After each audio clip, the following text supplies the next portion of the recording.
the Locked On Podcast Network, your team every day. You are Locked On Cowboys, your daily Dallas Cowboys podcast. Part of the Locked On Podcast Network, your team every day. Locked on Cowboys. Locked on Cowboys. Is Richie Grant, the safety from UCF, who, I mean, if you're a longtime listener to the show, you know how much that we love Richie Grant. John, you are our guest. Tell us about Richie Grant, what you like and maybe what you don't like. Yeah, I'm a big fan of Richie Grant. I think he's probably the most well-rounded safety in this entire class. I think his ability to function as a single high safety, his ability to function in the slot, his ability to function in the box just gives him a really well-rounded game that he could fit in a variety of schemes, especially the scheme that the Cowboys run.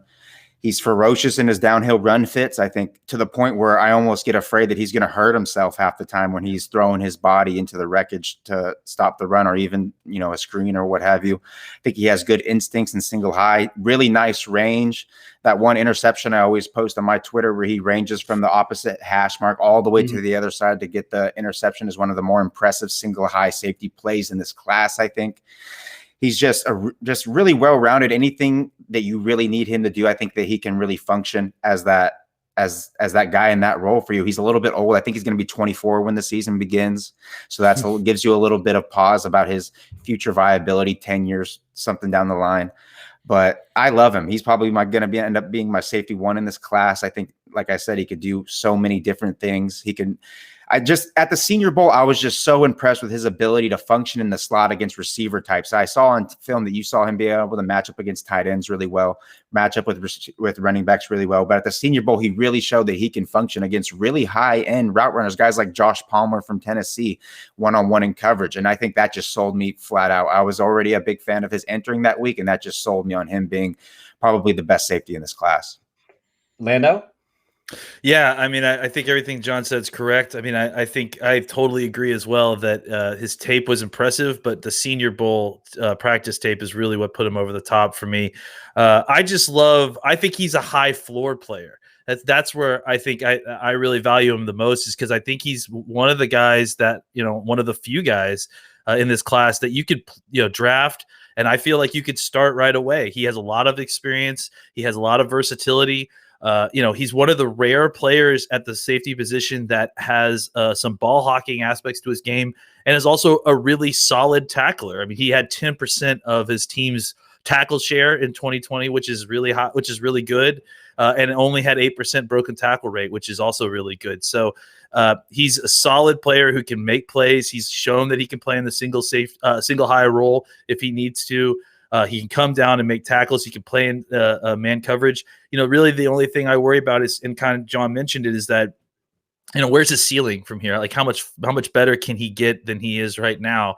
But I think he can come in right away with his processing ability and that initial burst, and immediately you could plug him in as a single safety high player and feel pretty comfortable about that. All right, so am I allowed to be the wet blanket here? I mean, Please. I know. Listen, I like Richie Grant quite a bit, and if he's the pick at 44, I'll be so happy because I think he's a fantastic player. I do think there are some things that have me a little bit concerned in relation to these other two safeties we're going to talk about, right? He's a little smaller than you would typically like your safeties, right? I think he's sub 200 pounds. He's under 6 foot.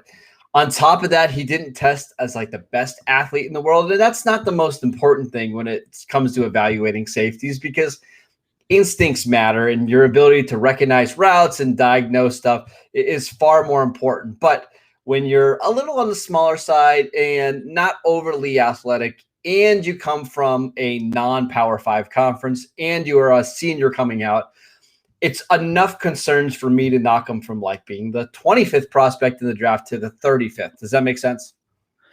I will just add that if he was in a Power 5 conference, then he would be a former national champion from his 2018 club. They probably would have gotten a little more justice and a little bit more hardware. I definitely agree with that, and I'll let John kind of address that as well. But to me, I think the thing I like about him is that he may not test as an elite athlete, but the athleticism that I see on tape is what I see in his testing too. right? He has very good 3-cone, and you match that with his processing speed.